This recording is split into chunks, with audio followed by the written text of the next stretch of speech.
Hey everyone, I hope you're doing great. Today we'll give you something that you are already searched for. And if you are a new startup or if you have already a financial firm and you are just starting out, so you have already these questions that's going around in your head all the time. Has startups always raise as much capital as possible? So what the capital targets that you would like to raise, how much capital that it would be suitable for you to raise in the beginning. So if I'm raising more capital than what I have already planned to, will that make sense for me? Will that affect me in good way? Will that not affect me in good way?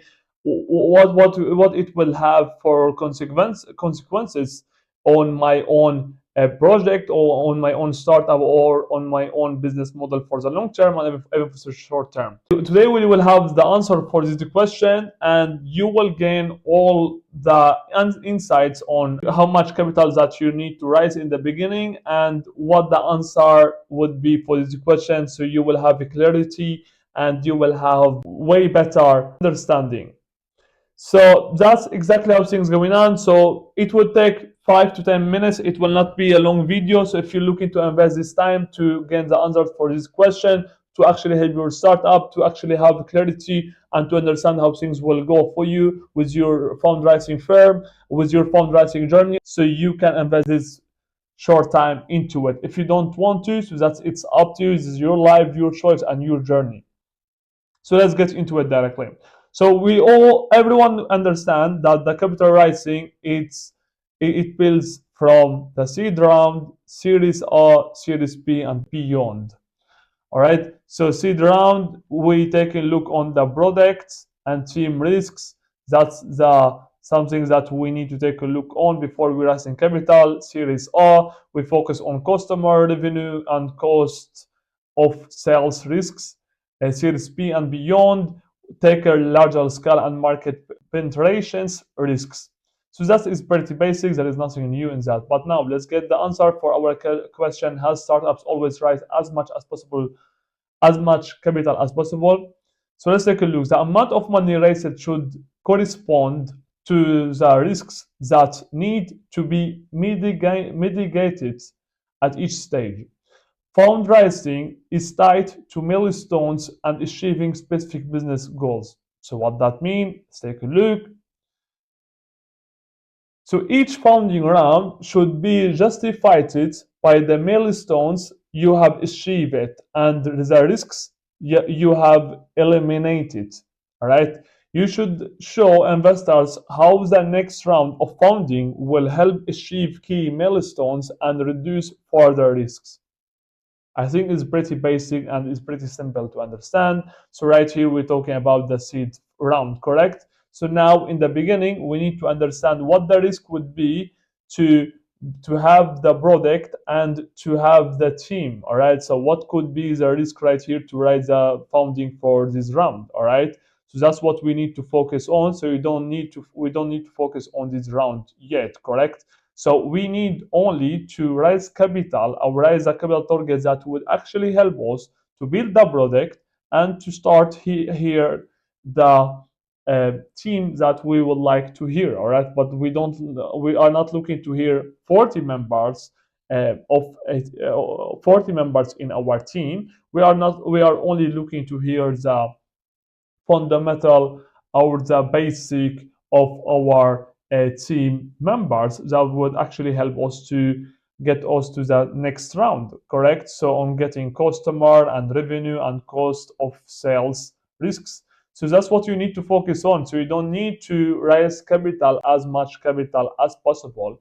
You need only to raise capital for each round for their own specific goals and for own specific uh, goals behind it, correct?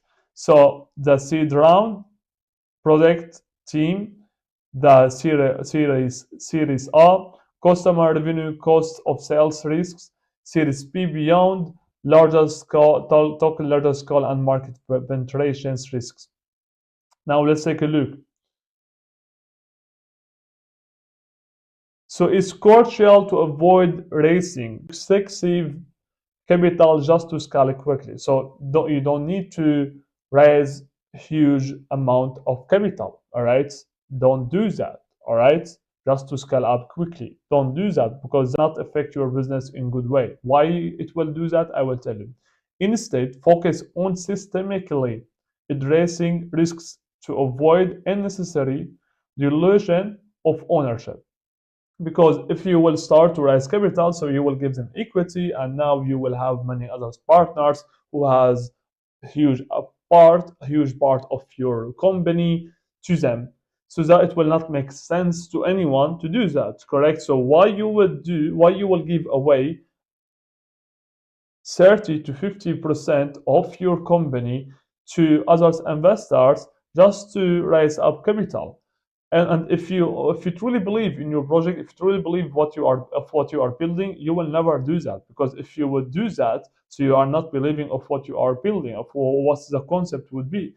And by having other partners who have control over the company, who would do something else with the company, so they can actually start to rebuild the whole concept of the company. I will start to have more control, more new ideas, new strategies to make sure that what they want to do or what they want to make sure to happen, so it will happen, and maybe your plans or your strategies will start to minimize.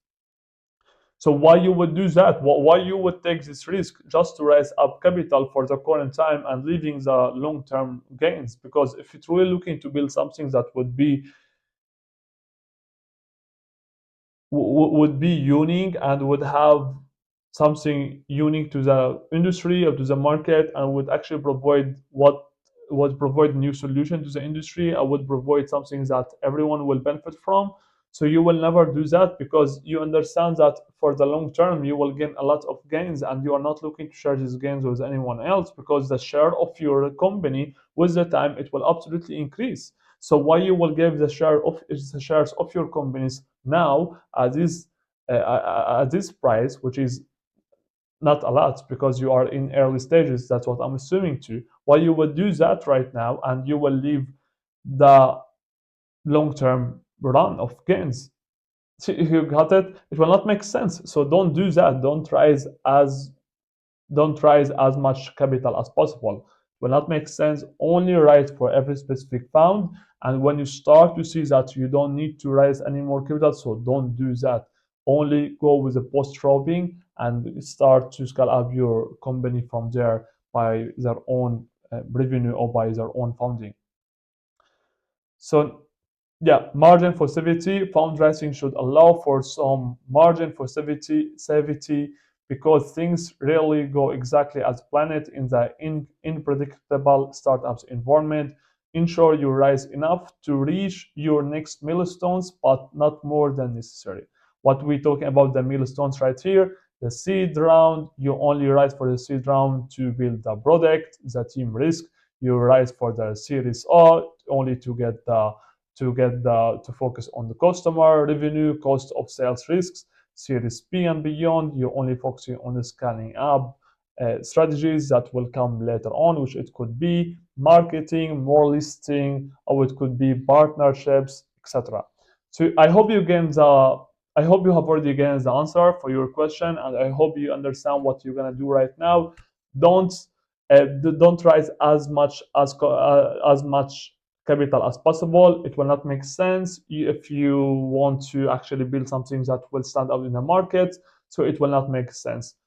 Just raise capital for every specific event that you are raising capital for every specific goal that you're looking to reach, and make sure that you will follow all the steps and you will follow all your plans as you have planned to. Don't be greedy. Don't ask for a lot in the early stage, because later on, for the long term, you will actually have a lot of regrets, because you have already sold huge part of your company to investors who has now control over your company and own huge part of the equity or had the ownership of your company. So don't do that. That's what I can recommend you to do. And if you're looking to get the Google document for this if you're looking to get a Google document for this video, so you will find it in the description below. If you're looking to actually watch the other videos that will have any benefit insights for your fundraising journey, for your startup, for your financial startup, or for whatever you have for business model, you can find all the links in the description below. That was everything for today. I hope it was something new. I hope you gained what you have already looked for, and thank you for today.